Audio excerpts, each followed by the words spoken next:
Wabarakatuh. Waalaikumsalam warahmatullahi wabarakatuh. Selamat pagi untuk kelas ekonomi pembangunan reguler C.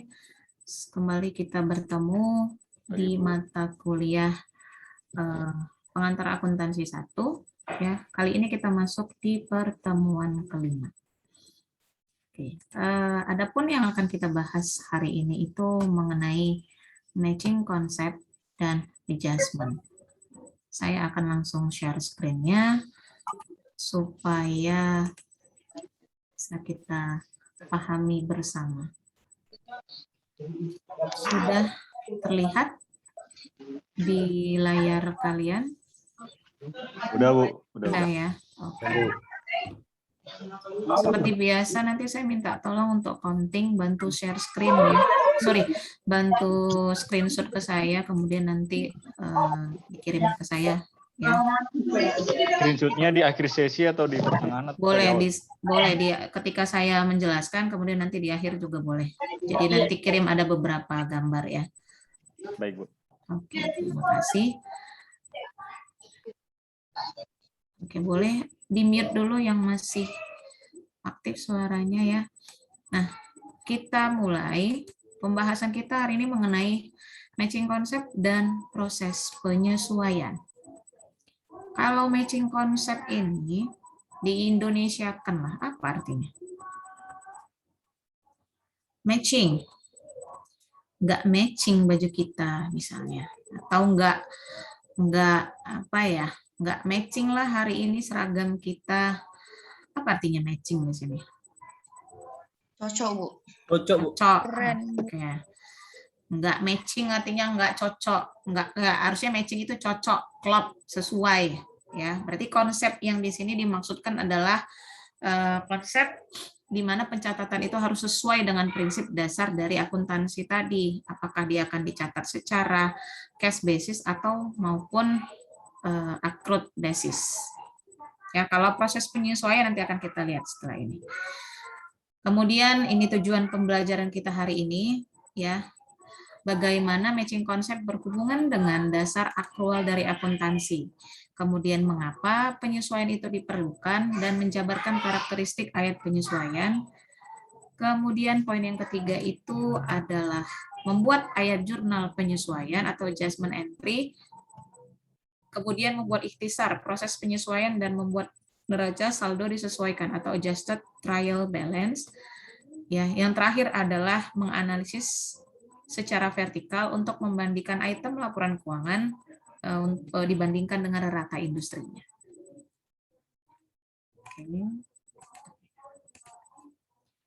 Oke, nah sekarang kita langsung lihat dulu lah. Di sini ada perkataan bahwa metode pencatatan pendapatan dan beban. Pendapatan dan beban ini muaranya adalah untuk mengetahui apa? Pendapatan dan beban ini muaranya untuk apa kita ketahui? Mengetahui keuntungan, Bu. Yes, berarti hubungannya adalah untuk mengetahui keuntungan atau laba atau justru malah rugi, ya. Karena apapun ceritanya aktivitas bisnis yang terjadi itu muaranya pasti kalau nggak untung ya rugi, ya. Kalau kita buat usaha atau apapun pasti kalau nggak yang kita perhatikan itu ya untung atau rugi, hanya itu. Ya. Nah, di sini metode pencatatan pendapatan dan beban pada dasarnya itu dalam akuntansi ada dua. Ada dicatat secara cash basis atau dasar kas, kemudian ada yang namanya accrual basis atau dasar akrual.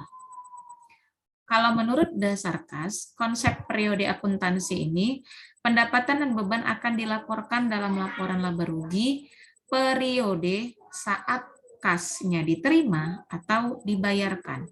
Ini highlight-nya ya, poinnya.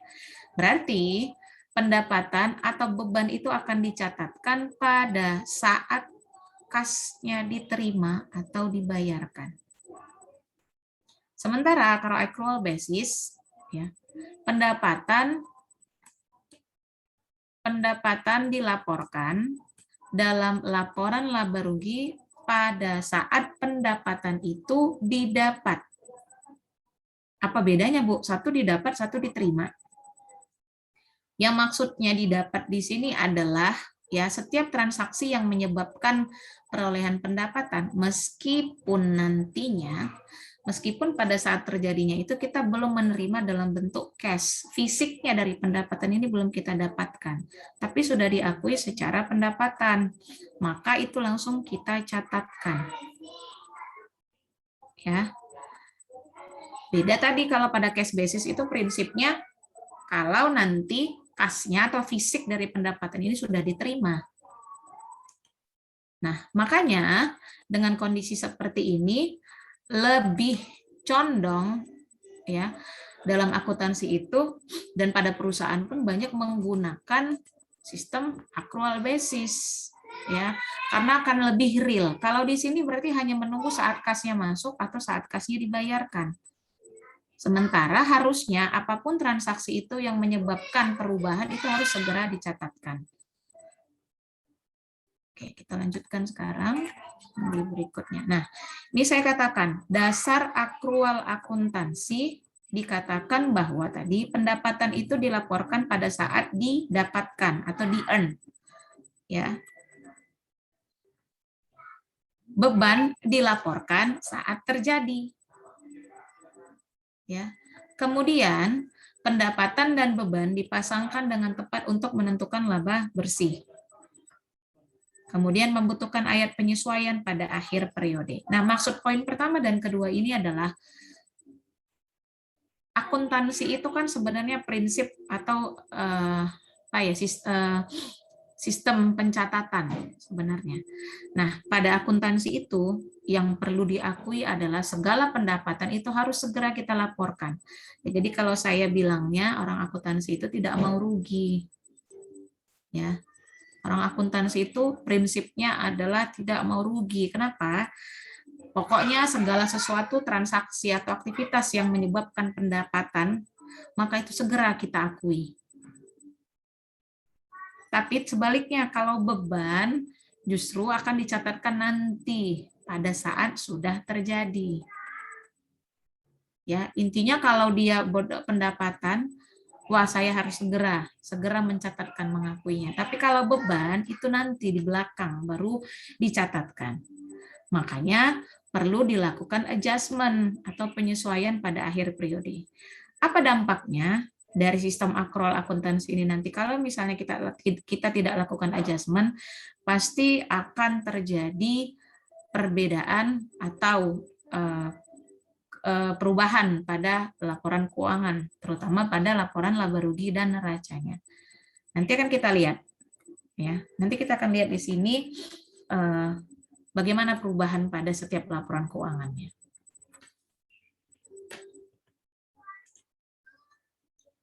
Nah, kemudian tadi kita lanjutkan bahwa pada matching konsep, ya, matching konsep itu membantu melaporkan pendapatan dan beban yang berhubungan dalam periode yang sama.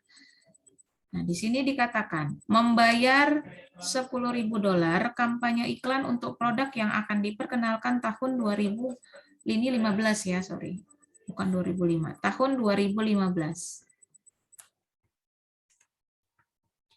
Nah, di sini dicatatkan bahwa 10.000 itu dicatat sebagai harta.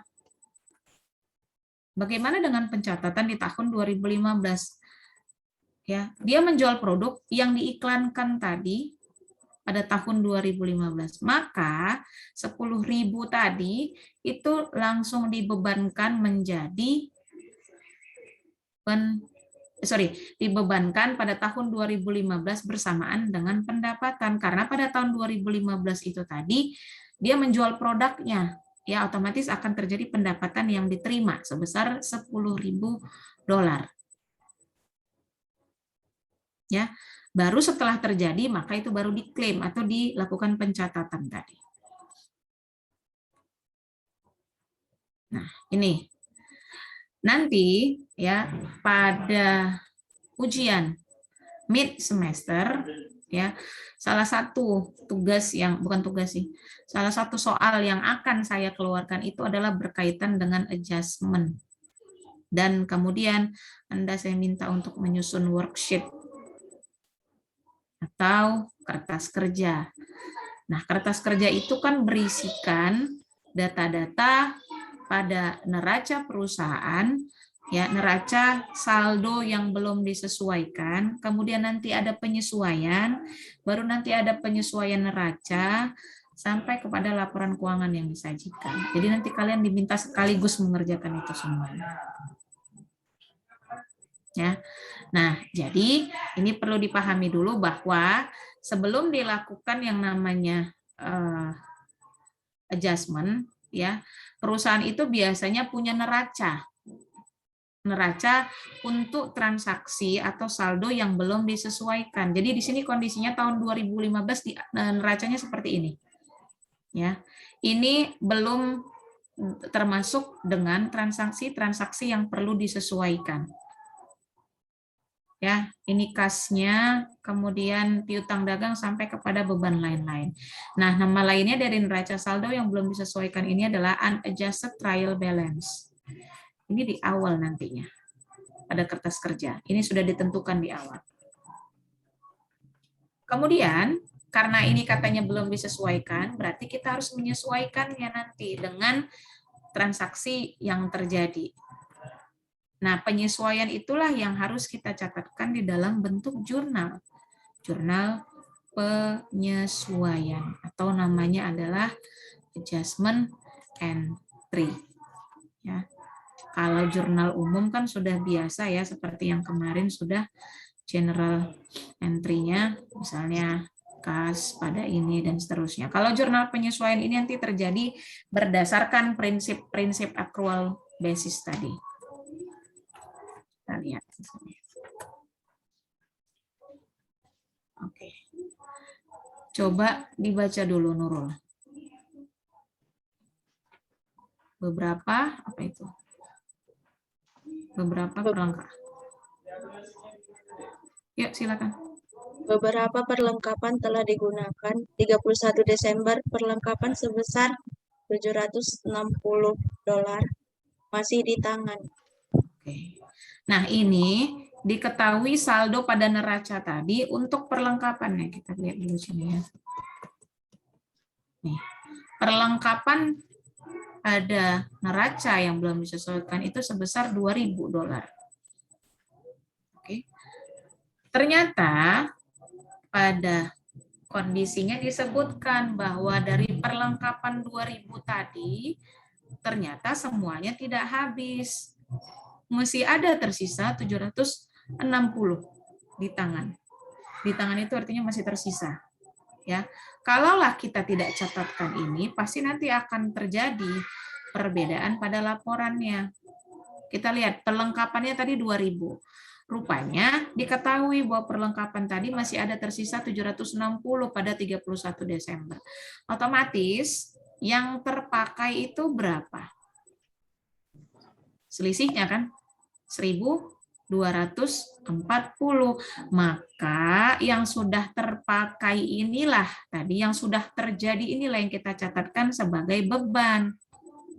Kan tadi prinsip dari accrual basis itu adalah untuk pendapatan, ya, untuk pendapatan akan dicatatkan segera walaupun belum diterima atau belum didapatkan wujud fisiknya. Namun sebaliknya kalau beban itu harus sudah selesai dulu semua, sudah terjadi baru nanti kita catatkan. Maka di sini yang kita catatkan itu adalah pada tanggal 31 Desember 2015, jurnal adjustment-nya adalah beban perlengkapan pada perlengkapan. Ya, beban 1.240 dan perlengkapan sebesar 1.240. Kenapa nggak pakai 2.000 beban perlengkapannya? Karena masih ada sisa di tangan sebanyak $760, Bu. Berarti tidak terpakai semua, kan? Iya, Bu. Oke. Jadi kalau seandainya kita catatkan beban perlengkapannya 2.000, ya otomatis berarti semuanya dianggap terpakai, sementara kenyataannya tidak. Ya. Nah, kalau mungkin ada pertanyaan, kenapa Bu beban perlengkapannya justru malah di debit, bukan di kredit misalnya?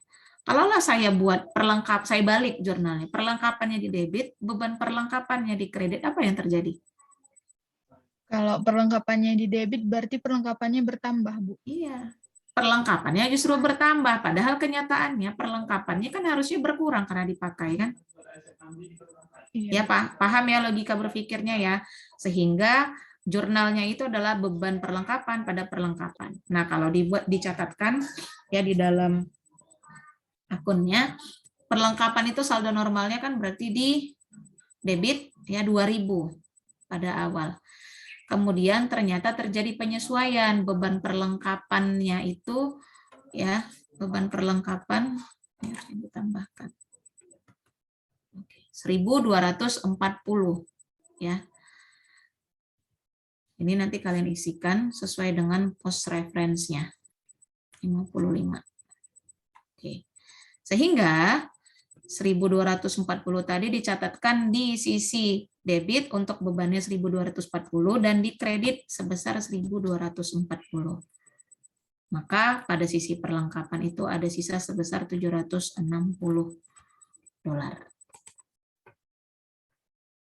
Oke. Nah, oke, saya lupa menyampaikan bahwa tadi coba Anda catatkan dulu ya. Pada penyesuaian ya, pada pencatatan jurnal penyesuaian ada 4 jenis akun yang perlu dilakukan penyesuaian. Ya.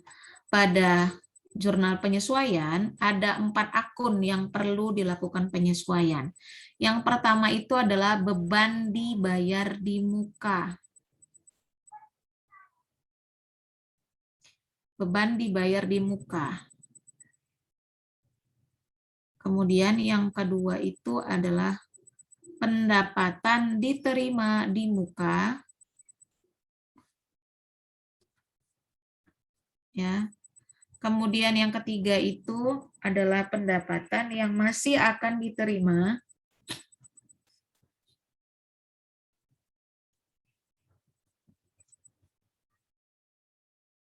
Dan yang terakhir itu adalah beban yang masih harus dibayarkan.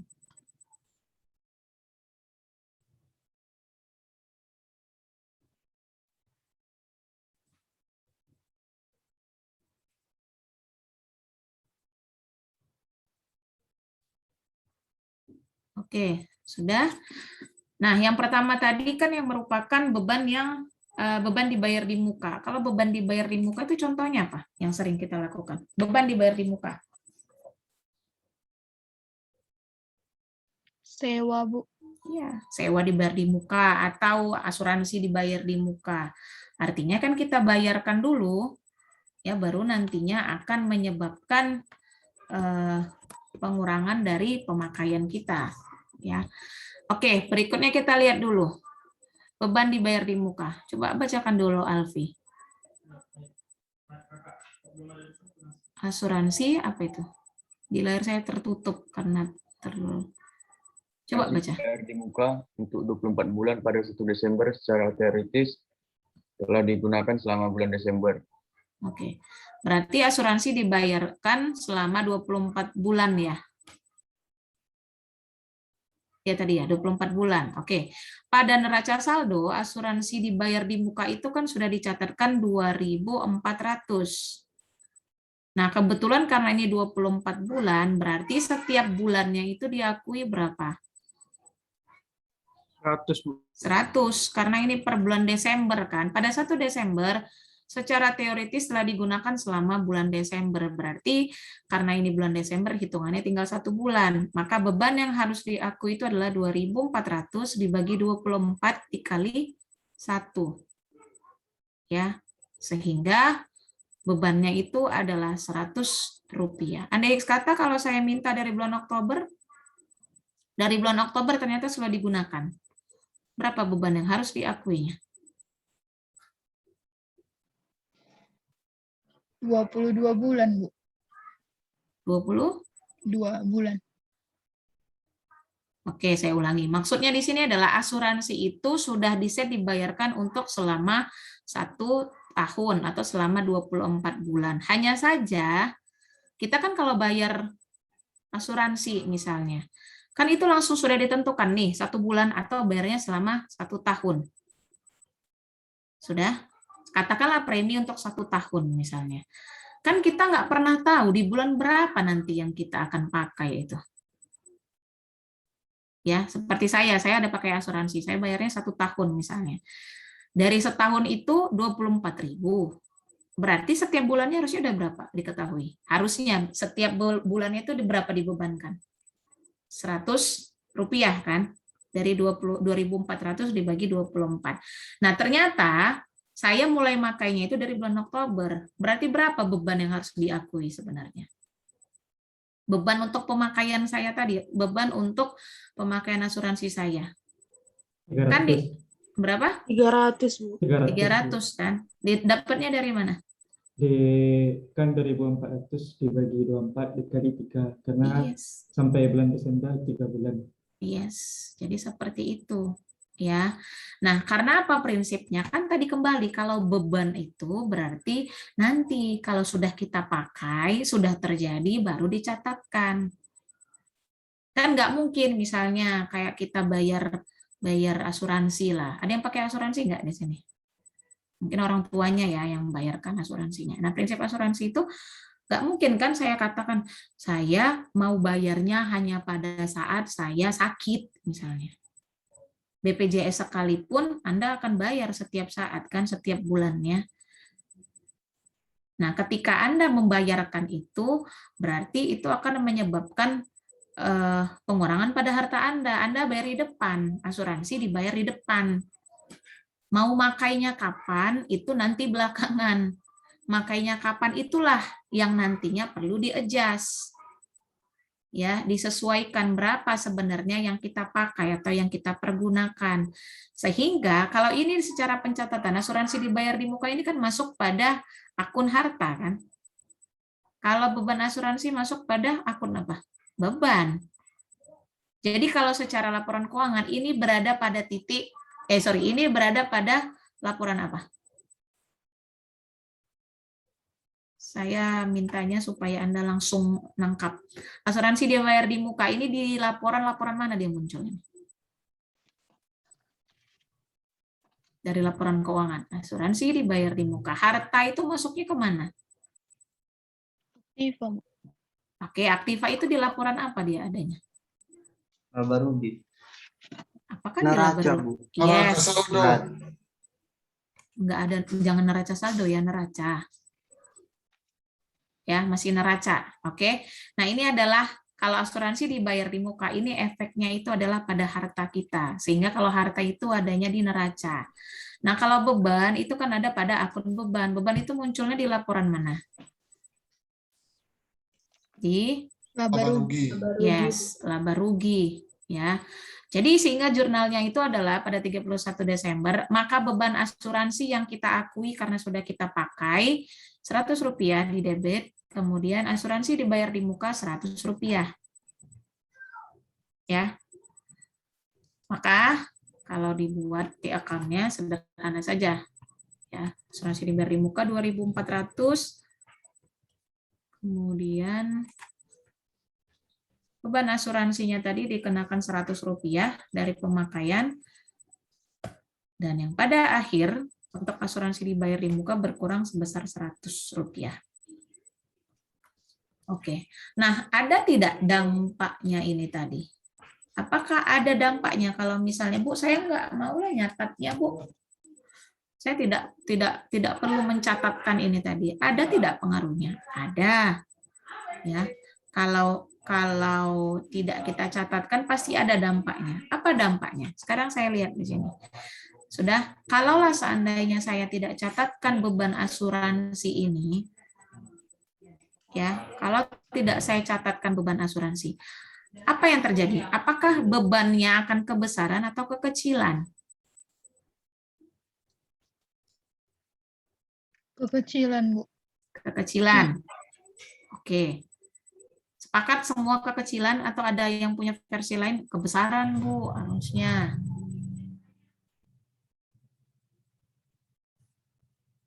Cocok, Fahri?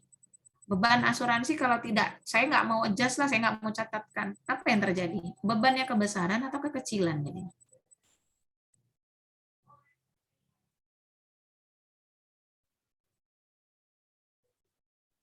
pilihannya cuma dua, kalau nggak kebesaran, kekecilan. Kalau tidak dicatat, nggak tahu dulu, Bu. Oke, tadi ada yang jawab kekecilan. Ya udah, kita lihat dulu. Kalau beban tidak dicatat, ya, kalau nggak jadi kita catatkan 100 rupiah ini berarti nanti beban dicatatkan kekecilan. Kalau seandainya asuransi dibayar di muka, saya tidak mau catat abu. Ngapain dicatat misalnya? Apa yang terjadi?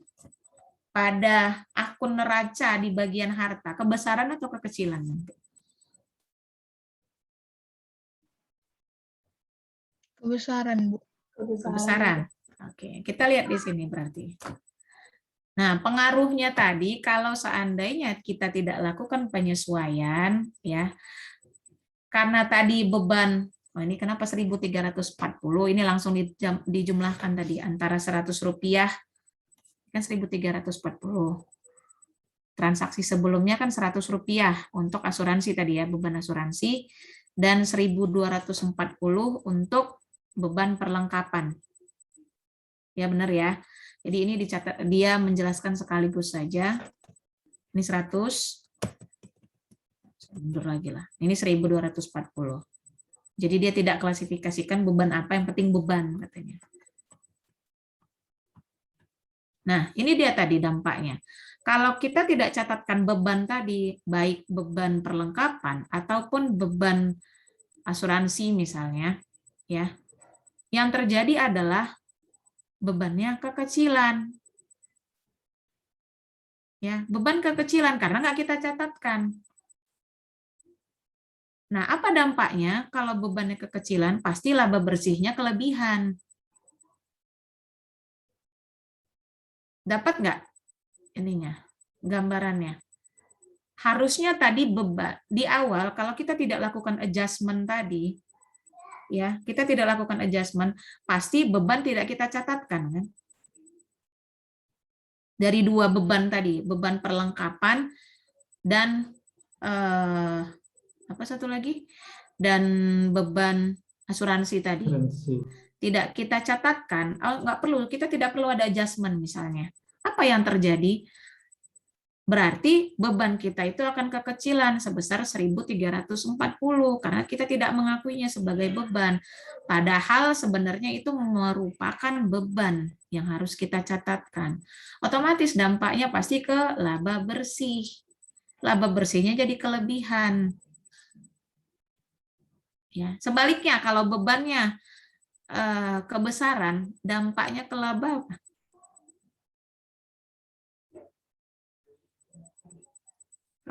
Kalau bebannya kebesaran. Ini sekaligus berpikir supaya kalian paham. Kalau bebannya kebesaran, labanya kekecilan atau kebesaran? Kekecilan. Anggap saja pendapatannya normal ya, tidak terjadi perubahan. Oke, itu yang pertama, dampaknya pada laba rugi. Yang kedua, apa dampaknya pada neraca?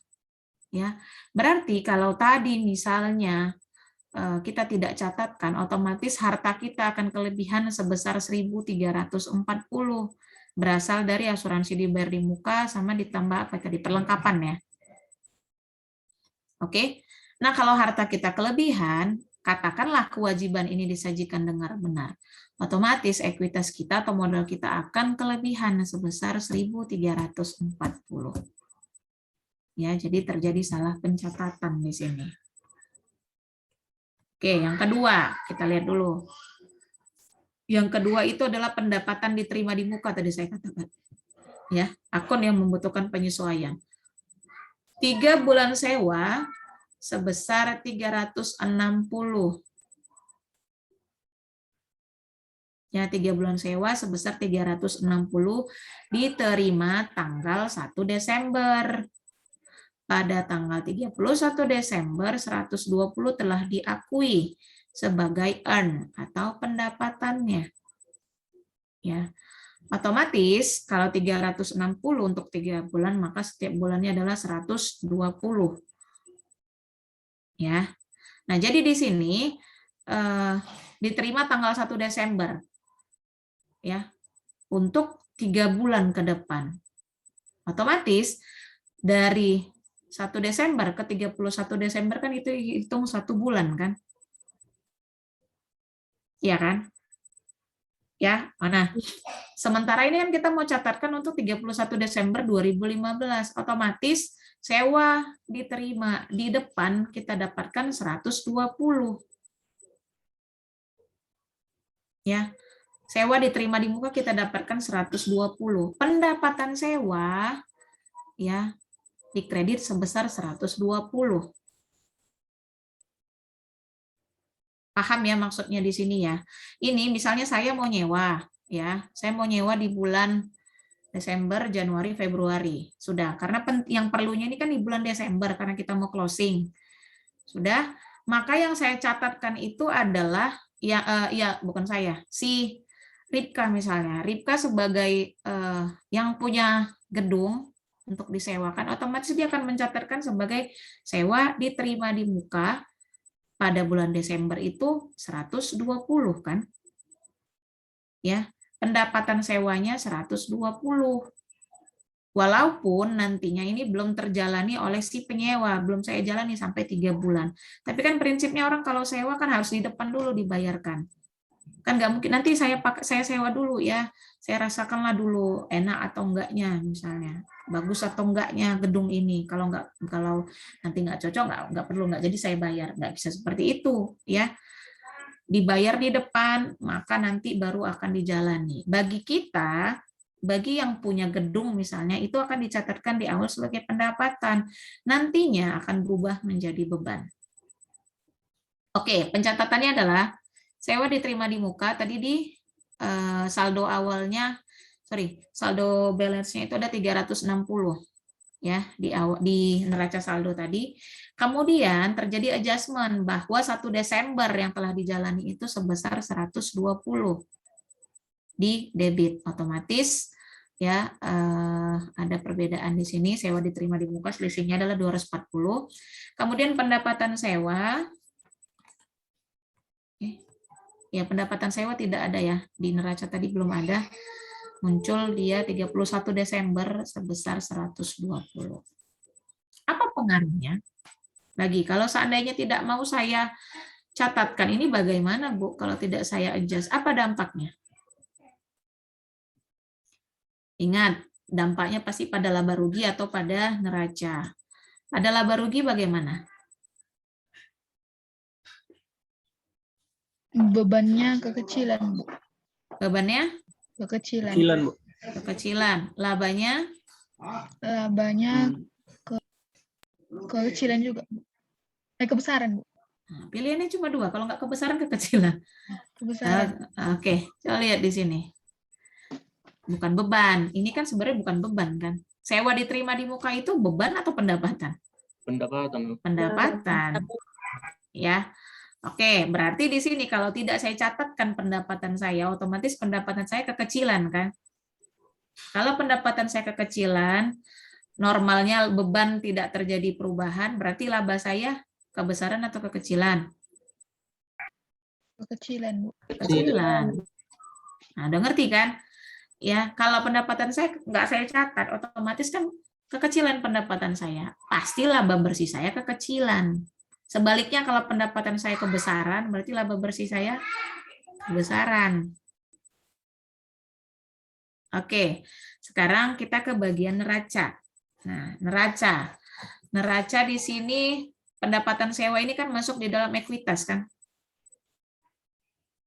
Iya, Bu. Ya, nambah modal. Maka di sini dikatakan kalau saya tidak catatkan tadi pendapatan sewa 120, berarti apa yang terjadi? Ekuitas saya kebesaran atau kekecilan? Kekecilan, Bu. Kekecilan. Kalau ekuitas saya kekecilan, berarti dampaknya adalah kewajiban akan mengalami kelebihan. Karena kan prinsipnya ke ekuitas itu ditambah dengan kewajiban. supaya balance pada hartanya. Oke ya, ini akun yang kedua. Untuk akun pendapatan diterima di muka. Biasanya ini terjadi pada sewa, kita sebagai pemilik gedung atau pemilik aktiva yang bisa disewakan, maka kita akan mencatatkannya sebagai pendapatan diterima di depan. Oke, berikutnya yang ketiga itu adalah beban yang masih dibayar, yang harus dibayar. Ya. 31 Desember beban gaji yang belum dibayarkan sebesar $250 belum dicatat. Ya. Oke, $250 ini belum dicatat. Maka langsung saja pada adjustment-nya kita catatkan beban gaji sebesar 250 dan utang gaji 250 di kredit. Ya. Saldo normalnya tadi tidak ada di awal ya, belum ada utangnya. Kemudian pada 31 Desember muncul utang itu di kredit 250, kemudian beban gajinya kalau pada neraca yang di awal tadi, neraca saldo sebelum disesuaikan saldonya adalah 4.275. Namun terjadi transaksi yang menyebabkan beban gajinya itu 250 bertambah. Apa dampaknya di laba rugi dan di neraca? Kalau nggak saya catatkan bebannya, berarti apa yang terjadi? Bebannya kebesaran atau kekecilan? Kekecilan. Bu. Kecilan. Bu. Oke, dampaknya ke laba? Laba. Kebesaran, Bu. Labanya kebesaran. Sebaliknya, kalau utang pada neraca, berarti kalau nggak saya catat utang, bagaimana dampaknya? Neraca kebesaran. Kewajibannya atau utangnya kebesaran atau kekecilan? Kekecilan. Bu. Kekecilan. Dampaknya pada neraca berarti adalah ekuitasnya.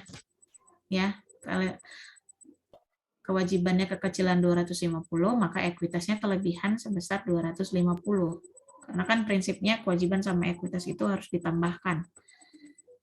Oke, ini yang keempat. Ya. Nah, kemudian ini lagi beban yang akan dibayar. Net Solution telah melakukan jasa. Ini apa? Coba dibacakan dulu, Hopman. Net Solution telah melakukan jasa, apa itu nggak terbaca saya?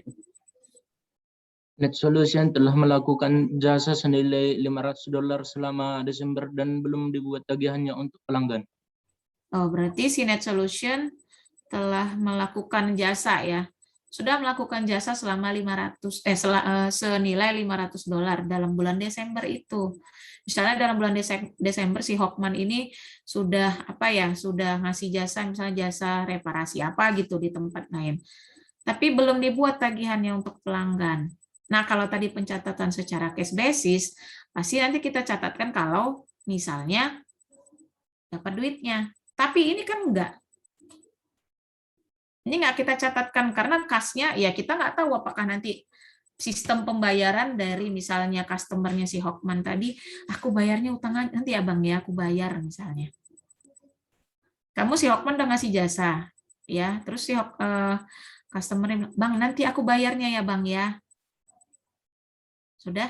Nah kalau misalnya kita tidak catatkan itu, berarti nggak masuk pendapatan kita kan? Tadi kan saya katakan prinsipnya di akuntansi itu adalah apapun itu transaksi yang menyebabkan adanya pendapatan, maka segeralah kita akui, meskipun uangnya belum kita terima. Paham ya maksudnya ya di sini? Meskipun misalnya ini kan masih belum kita tagih. Bagaimana ceritanya supaya ini memunculkan pendapatan? Maka harus kita buat tagihannya. Begitu muncul tagihan, maka ini termasuk sebagai piutang dan pendapatan pada kita. Kalau ini tadi nggak saya catatkan, apa yang terjadi? Udahlah nanti aja dicatatkan misalnya. Apa yang terjadi? Piutang dagang saya. Berarti ini di mana? Di neraca atau di laba rugi? Di neraca. Neraca saya di bagian harta bagaimana? Mengecil, Bu. Kekecilan. Kekecilan, Bu. Kekecilan. Oke, di bagian neraca saya kekecilan. Nah, berarti di bagian kewajiban dan di bagian di bagian ekuitas itu tadi, kewajiban dianggap dicatat dengan benar. Berarti ekuitas kita juga akan kekecilan sebesar $500. Sebaliknya, pendapatan jasa kita ini tadi, ya, kalau nggak kita catatkan tadi, nggak kita akui, berarti apa yang terjadi? Pendapatan kita bertambah, pendapatan kita kekecilan yang dilaporkan atau justru kebesaran pada Desember ini tadi? Kekecilan kan? Kalau pendapatan kita kekecilan yang kita laporkan, otomatis laba kita bagaimana? Kekecilan atau kebesaran? Kekecilan. Nah, itu kan sebenarnya jadi satu kerugian juga bagi perusahaan kan?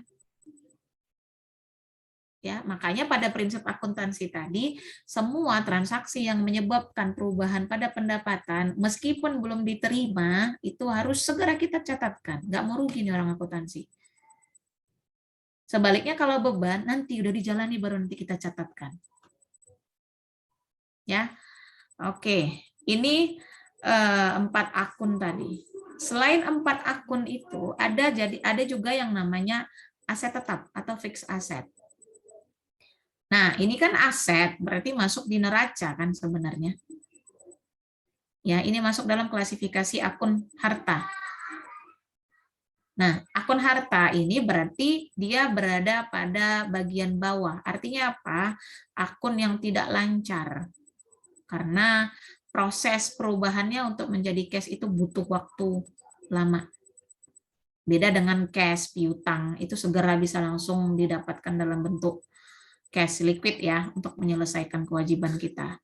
Nah, kalau aktiva tetap ini kan golongannya itu adalah aktiva yang mempunyai umur tertentu atau umur ekonomis tertentu.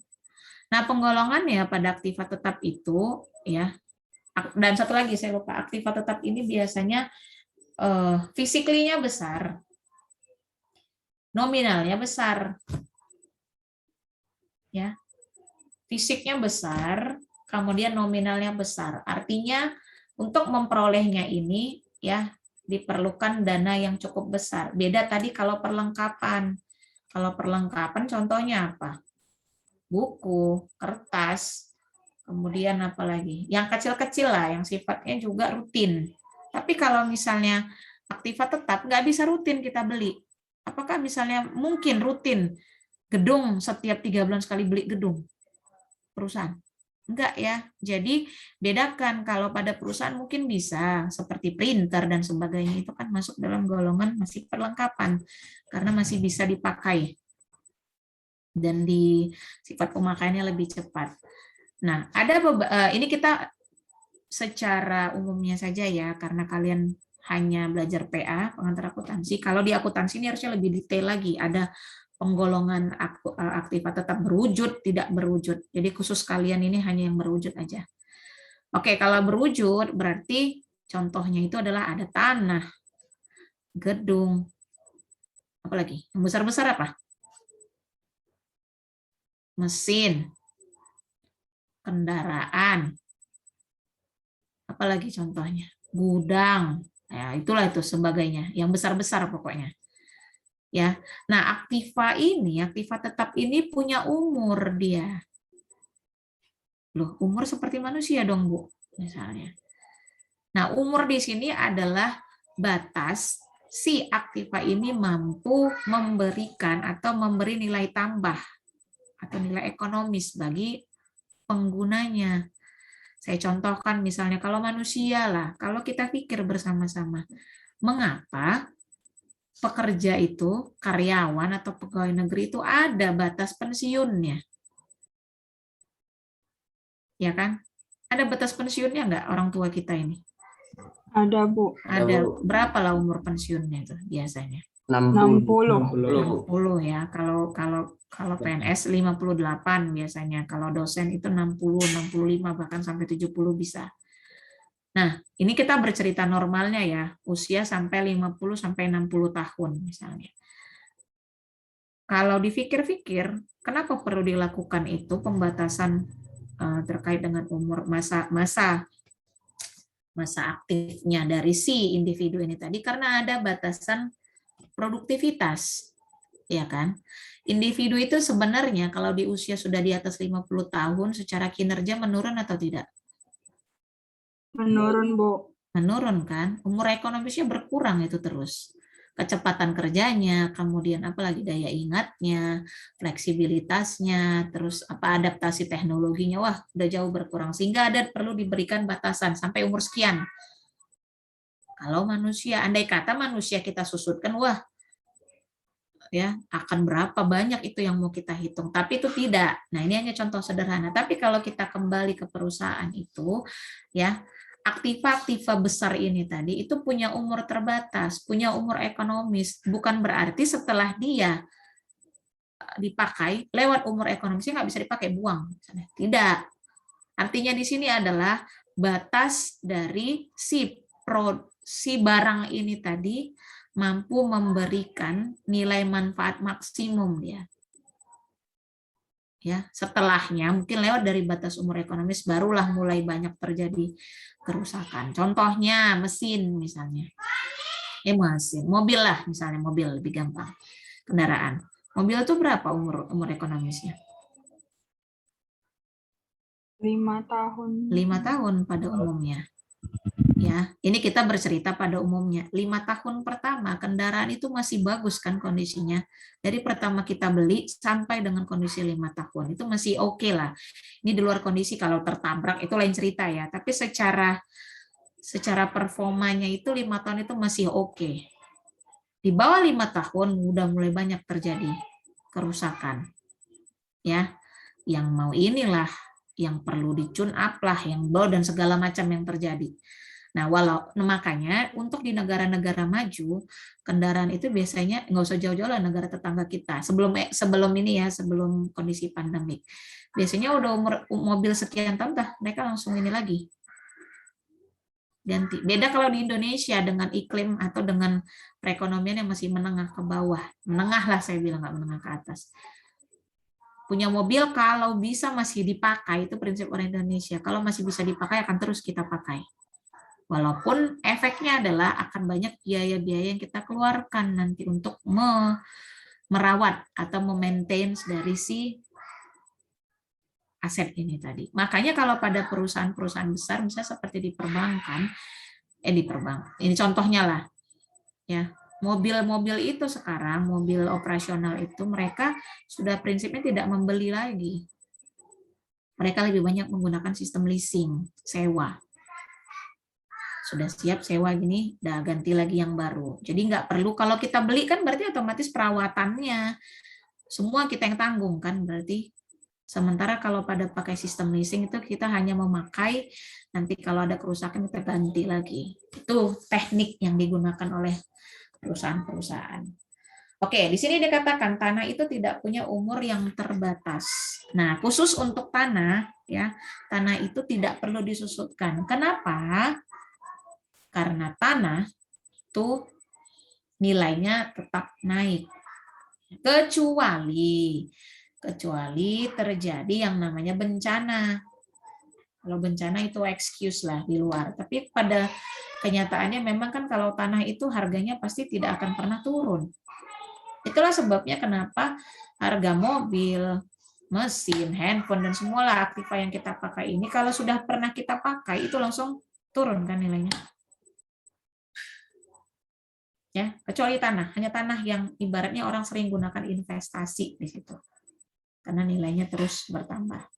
Oke, kita lihat di sini, gedung dan peralatan punya umur yang terbatas. Oleh karena itu, ya, karena adanya keterbatasan umur ekonomis tadi, perlu dilakukan depresiasi atau penyusutan.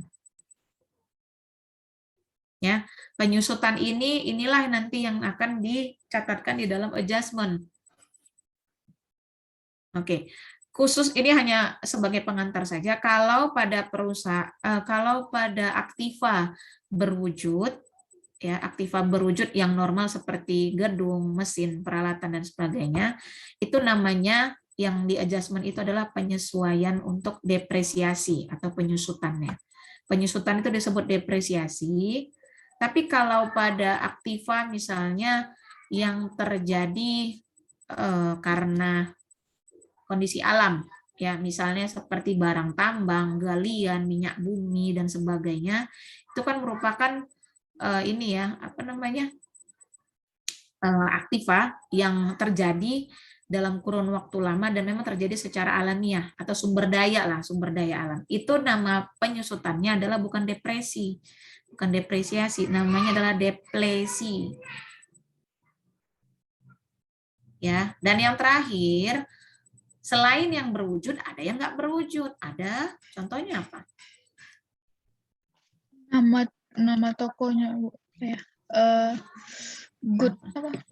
Goodwill. Namanya ya Goodwill, Bu. Oke, Hak paten. goodwill, hak paten, royalti dan sebagainya. Ya, itu namanya nanti nama penyusutannya adalah bukan depresiasi atau bukan deplesi lagi, tapi amortisasi. Saya nggak tahu nanti apakah kalian di semester berikutnya tetap ada mata kuliah yang berkaitan dengan pengantar akuntansi.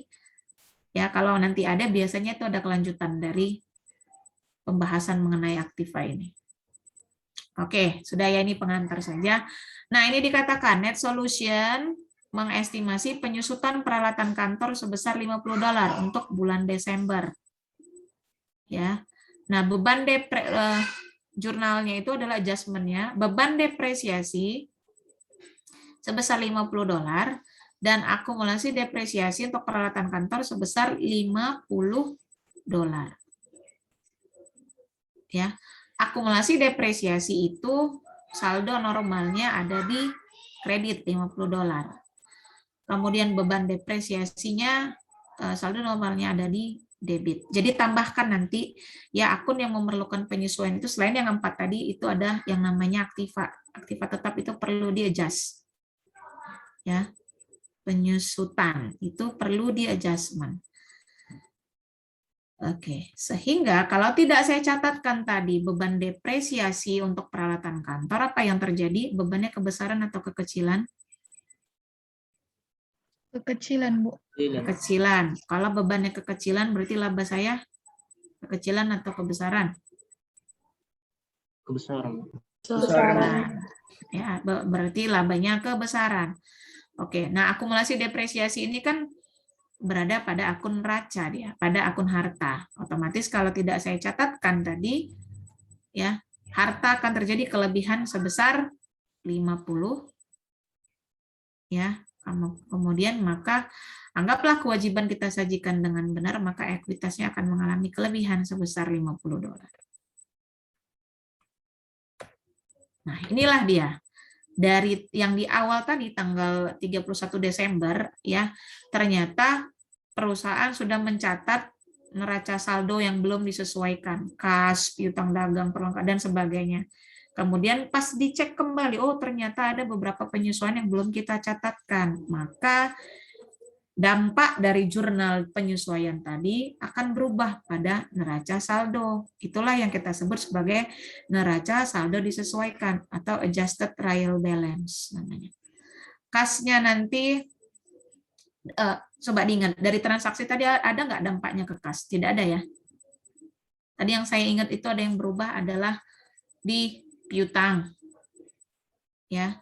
Nanti setelah ini coba kalian lihatlah di slide-nya saya kirimkan. Perlengkapan, ada perubahan. Ya. Jadi nanti dari adjustment tadi, kalian pastikan, ya khusus untuk kolom adjustment kalian buat, berapa perlengkapannya, apakah di sisi debit atau kredit. Berarti kalau dia di sisi debit, maka ini akan bertambah. Tapi kalau di sisi kredit, ini akan berkurang. Kemudian asuransi dibayar di muka juga terjadi perubahan tadi ya. Tanah apakah ada tadi? Enggak ya, tanah tidak ada transaksinya. Peralatan kantor tadi tidak ada, hanya adjustment saja yang ada. Akumulasi depresiasi, nah ini tadi dicatatkan. Akumulasi depresiasi dan beban depresiasi. Oke, kemudian utang dagang. Utang gaji, utang dagang tadi ada ya, kalau tidak salah. Utang gaji juga ada, sewa diterima di muka juga ada. Oke, penarikan tidak ada, modal tidak ada, pendapatan jasa juga ada berubah tadi. Pendapatan sewa juga ada, beban gaji juga ada perubahan. Beban sewa tadi ada ya, dan beban depresiasi. Jadi nanti ya ketika kalian ujian ya, saya minta kalian susun worksheet-nya. Worksheet-nya nanti kasih ke saya dalam bentuk Excel saja. Jadi nggak perlu lagi seperti zaman saya dulu yang menuliskannya di dalam buku besar, tahu ya. Ini kan kalian karena online ya nggak mungkin lagi saya paksakan pakai buku ekspedisi yang lebar itu. Jadi sekarang nanti untuk memudahkan kerjanya kalian kerjakan di dalam Excel saja. Tapi ingat, salah Anda dalam melakukan pencatatan transaksinya, maka akan salah sampai pada akhir worksheet Anda. Jadi hati-hati mengerjakannya. Ya, nanti ketika ujian saya sajikan data berupa neraca saldo pada akhir periode ya yang belum disesuaikan termasuk dengan kondisi-kondisi yang perlu disesuaikan. Baru nanti Anda susunlah worksheet itu. Mulai dari neraca saldo yang belum disesuaikan, kemudian adjustment-nya, kemudian nanti neraca saldo setelah disesuaikan, kemudian neraca dan laba rugi atau laba rugi dan neraca.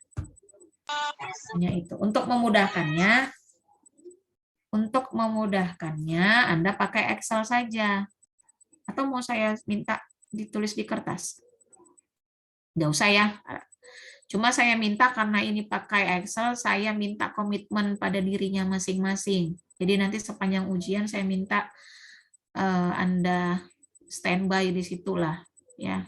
Teknisnya apakah saya minta Anda on cam semua ketika mengerjakan ya, ataupun nanti teknisnya lah bagaimana. Cuma saya minta kejujuran Anda dalam bekerja. Jangan Anda tanya kiri kanan atau jangan difotokan jawabannya ke temannya. Bisa ya?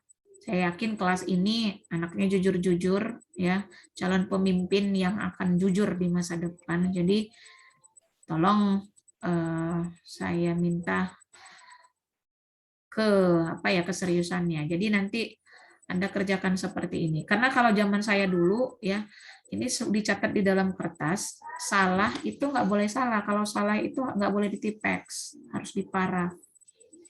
Setiap transaksi yang salah catat itu wajib diparaf, tidak boleh ditipex. Nah, kalau sekarang saya buat seperti itu, yang saya khawatirkan adalah habis waktu. Ya, kalau pakai Excel bisa ya, lebih cepat kan harusnya. Bisa ya Bernadus ya, kalau pakai Excel lebih cepat harusnya nih mengerjakannya. Jadi, Bisa Bu, bisa Bu. nah, oke. Dan itu biasanya kontrolnya harus lebih bagus. Kalau pakai Excel Anda bisa langsung sum berapa total kiri kanan. Kalau pakai manual kan Anda hitung satu-satu. Zaman saya dulu kalau ujian itu nggak boleh pakai kalkulator, tidak boleh pakai pensil, harus pakai pulpen, tidak boleh pakai tipex. Bayangkanlah itu. Jadi ujiannya harus benar-benar bawa kertas sebesar ini, itu harus dikerjakan. Tidak boleh ada salah, tidak boleh ada dicoret, tidak boleh ada tipex. Jadi ini kan zaman sudah maju, ya, nggak ada lagi sistem seperti itu. Kalaupun nanti kalian bekerja, nggak lagi ya kalian bekerja itu pakai manual, pakai buku, itu pakai sistem semuanya. Jadi cobalah kalian buat sebisa mungkin. Oke. Nah, ini lanjutannya tadi ya, yang berdampak pada beban perlengkapan, kemudian beban asuransi, dan beban lain-lainnya. Dan saldonya harus balance antara debit dan kreditnya. Oke, yang terakhir, yang di sini adalah, ini sebenarnya tidak terlalu menjadi poin utama, hanya saja perlu kita pahami sekilas bahwa analisis itu juga diperlukan ya bagi item-item pada laporan keuangan satu sama lain. Nah, analisisnya itu dilakukan secara interpretasi vertikal. Ini 2015 nih, sorry. Laporan laba rugi per 31 Desember 2015 dan 2016. Oke, yang pertama itu pendapatan jasanya 187.500 2016, dan 2015 150.000. Kalau dilihat naik atau turun sih trennya? Naik, Bu. Naik ya, trennya naik. Oke, dikatakan di sini, anggaplah persentasenya itu untuk pendapatan jasanya 100%. Oke, kita mau lihat di tahun 2016 beban gajinya itu berapa persen sebenarnya dari pendapatannya?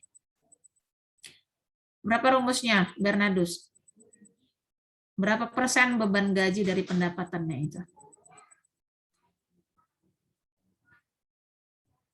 Kenapa, Bu? Berapa persen bebannya itu tadi, beban gaji dari pendapatan jasanya?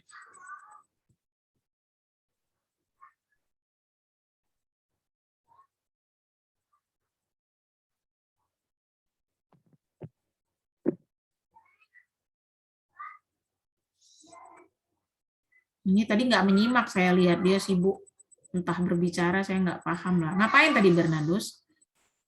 Tadi ada yang telepon, Bu. Oh, ya sebisa mungkin ya kalau saya lagi menerangkan ya cobalah dulu di off kan ya, karena kalau saya suka tiba-tiba sudden death nunjuk orang nanti karena di layarnya terlihat kalian ngapain di situ saya tahu. Ya, Oke. Bu, maaf, Bu. Ya, lihat ini beban gaji kan kita lakukan analisis interpretasi vertikal. Beban gajinya dari pendapatan jasa berarti berapa persen? Ada yang dapat nggak? 16%, Bu. Berapa? 16%. 16%, Bu.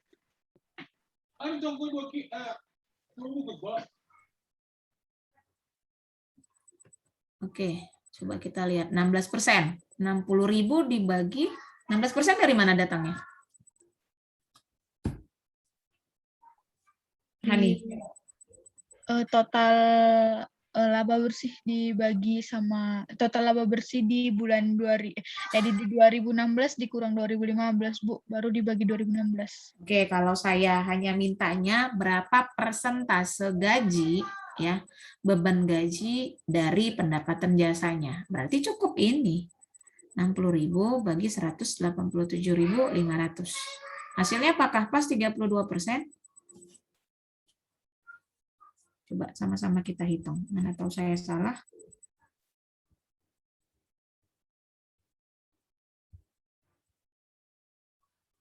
Pas, apakah pas 32%? Oke, Pas, Bu. ya. Berarti untuk beban gajinya itu adalah 32% dari tahun 2016. Beban sewanya berapa? Apakah pas itu? 38%?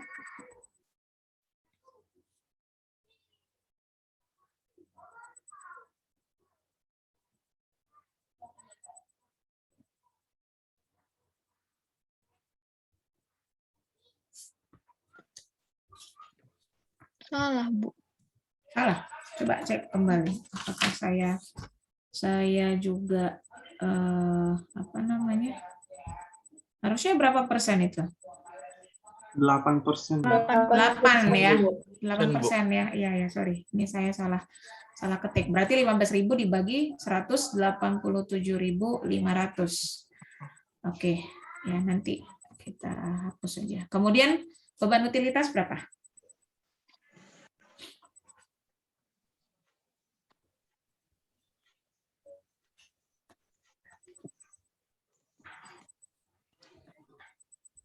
Pas, Bu. Pas, Bu. 6,7 ya. 6,7%. Pas, Bu. Oke, kemudian beban perlengkapan?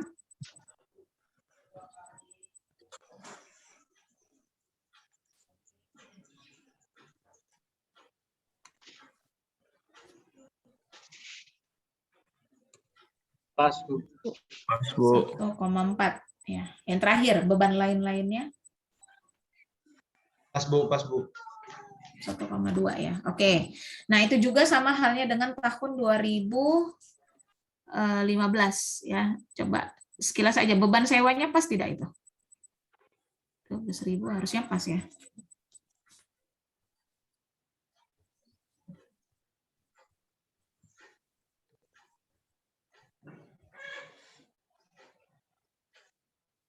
Pas, Bu.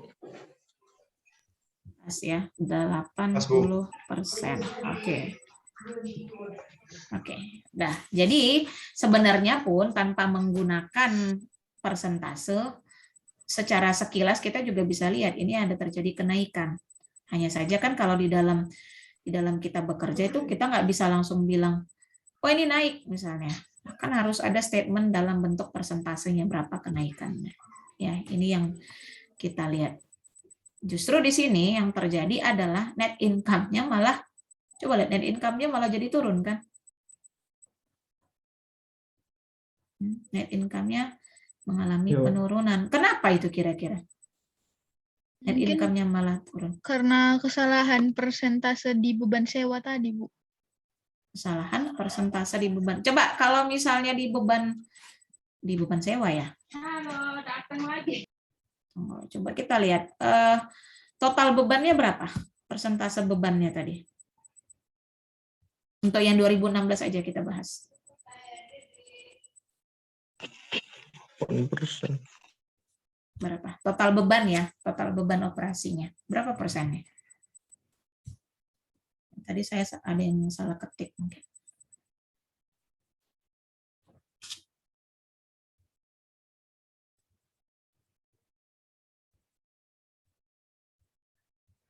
Delapan ya, Bu? Ya, maksudnya? Yang 8 apanya? Totalnya berapa kalau beban operasinya? Oh, 49,3 Bu. 49,3 Bu. Pas ya, 49,3. Kalau dihitung satu-satu pun ini harusnya totalnya dari beban ini 49,1. Ya, tapi ini tadi saya salah.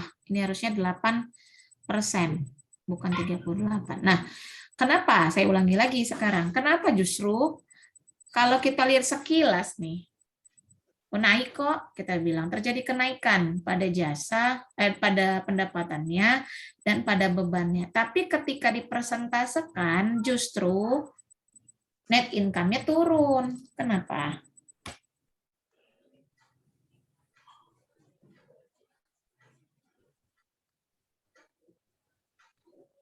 Karena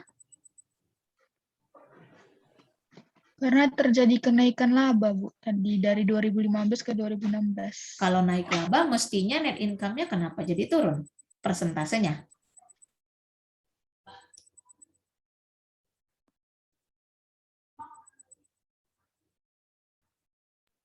Makanya tadi kan, kenapa tadi ada yang berbicara? Total beban operasinya, Bu. Yes, total beban operasi ya. Kalau persentasenya beban operasi 2005 47,2. 2016 49,3. Kalau persentase bebannya naik, berarti net income-nya turun kan? Ya.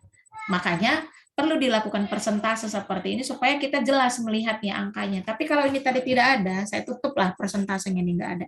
Sekilas kalau ditanya gimana kondisinya 2015 sama 2016, naik Pak, naik kita bilang, naik semuanya. Padahal ini ada poinnya nih, beban di sini malah turun. Ya. Jadi ini sebenarnya yang menyebabkan perubahan. Dan kalaupun bebannya naik, berarti kan sebenarnya bertambah. Beban naik itu bagus atau tidak? Tidak, Bu. Nah, jadi kalau bebannya naik, laba pun naik, beban naik, pasti net income-nya juga akan berkurang. Tapi kalau misalnya labanya, pendapatannya naik, bebannya berkurang, baru net income-nya pasti akan naik. Ya. Ya, bisa dipahami ya untuk ini penjelasannya. Oke.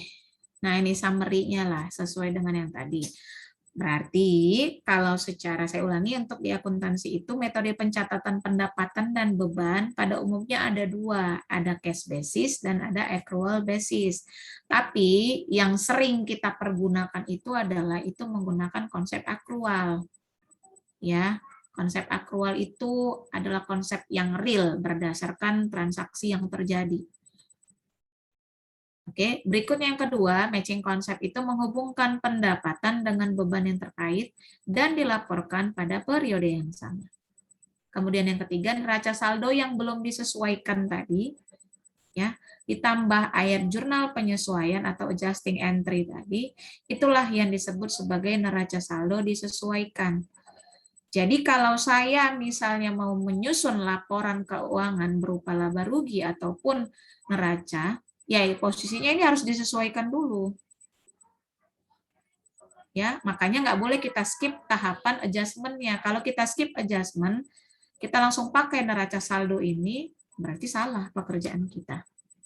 Karena kita mengabaikan kondisi-kondisi tadi. Kondisi yang belum dijalani, kemudian kondisi yang terutang, dan sebagainya. Yang terakhir adalah analisis vertikal, membandingkan item laporan keuangan satu sama lain dengan rata industrinya, atau rata-rata industrinya. Oke, nah ini dia. Ini tadi yang sudah kita jelaskan di awal ya, deferred expense, dari 4 akun tadi ditambah fixed asset. Ini adalah 5 jenis akun yang menyebabkan adjustment, atau yang perlu di-adjust. Deferred expense, deferred revenue, accrued expense, accrued revenue, dan fixed asset. Ini dihafalkan. Mungkin di awal harus kalian hafal, nanti akhirnya baru paham. Ya, di luar ini itu tidak perlu disesuaikan. Ya, adjusting entry-nya seperti ini. Apa efeknya? Effect of omitting adjusting entry on the balance sheet and income statement. Berarti efek kalau kita abaikan pencatatan adjustment tadi pada neraca dan laporan laba rugi. Inilah dia. Expense-nya bisa understated, kemudian net income-nya overstated. Understated berarti kekecilan, overstated atau kebesaran. Ya, seperti yang tadi saya sampaikan, dan seterusnya. Oke, ya. Cobalah kalau begitu saya minta, sudah pegang buku ya? Coba kita kerjakan dulu. Kalian kerjakan latihannya. Halaman 149. Halaman 149. Coba dikerjakan soal S32A. S32A dan S33A.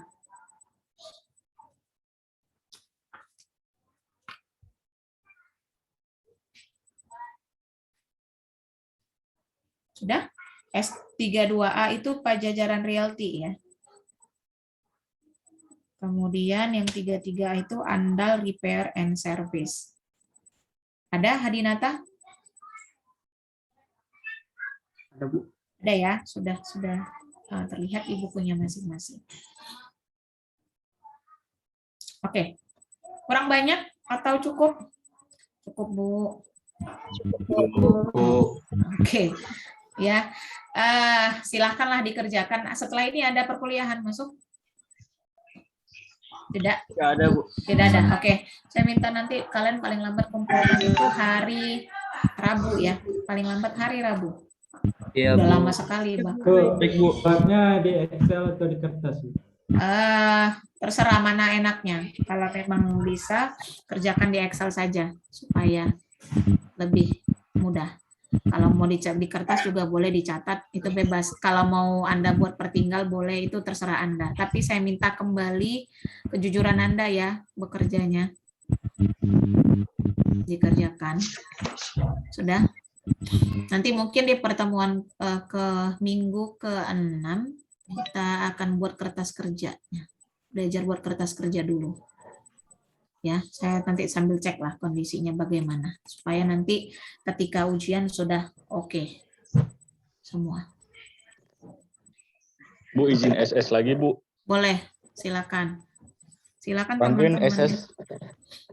Asep. Aman. Semua on cam ya. Smile.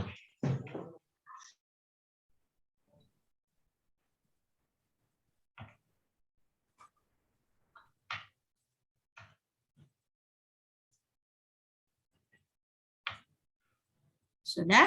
Udah, Bu. Oke, ya. Ada yang mau Makasih, Bu. ditanyakan? Siap. Ada yang mau ditanyakan sebelum ini juga lagi rame-rame, coba screenshot sekali lagi. Franklin sekali lagi.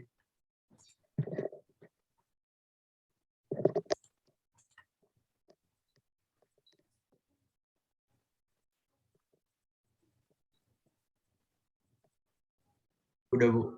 Oke, sudah. Terima kasih ya. Ya, Bu. Oke, ada yang mau ditanyakan lagi sebelum kita tutup kelas? Ibu, Ya. Bu tadi agak telat apanya Bu absennya.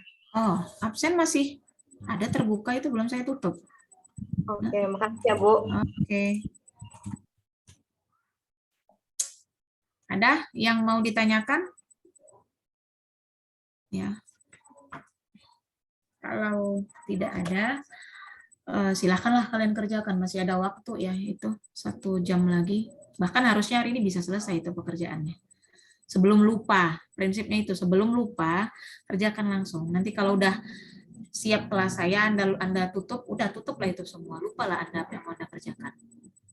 Ya, ingat konsentrasi Anda di dalam kelas daring itu jauh lebih tinggi dibanding Anda kelas tatap muka. Kalau dulu ada yang namanya responsi, sekarang tidak ada. Ya, kesadaran dirilah yang diperlukan supaya Anda bisa paham. Oke, tidak ada yang mau bertanya. Kalau tidak ada, silahkan dikerjakan tugasnya. Ya, terima kasih atensinya untuk kelas ekonomi reguler, ekonomi pembangunan reguler C. Ya, semoga apa yang saya sampaikan hari ini bisa kalian pahami dan bisa menjadi pembelajaran kita. Mohon maaf kalau ada yang kurang berkenan.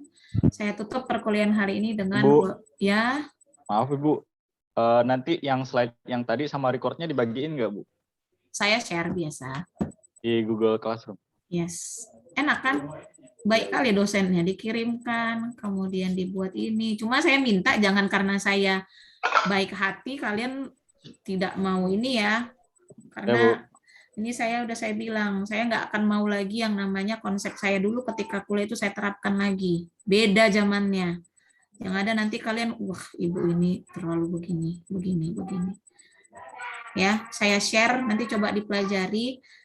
Kalau sudah saya kasih nanti ketika ujian nggak maksimal berarti itu ada pada diri Anda yang tidak maksimal memahami pekerjaannya. Oke. Terima kasih Bu. Siap. Oke, terima kasih untuk hari ini. Saya tutup dengan wabillahi taufik wal hidayah. Assalamualaikum warahmatullahi wabarakatuh. Waalaikumsalam warahmatullahi wabarakatuh. Terima kasih Bu. Terima kasih, selamat Terima kasih, pagi Bu. semuanya ya. Iya Sama-sama. Bu.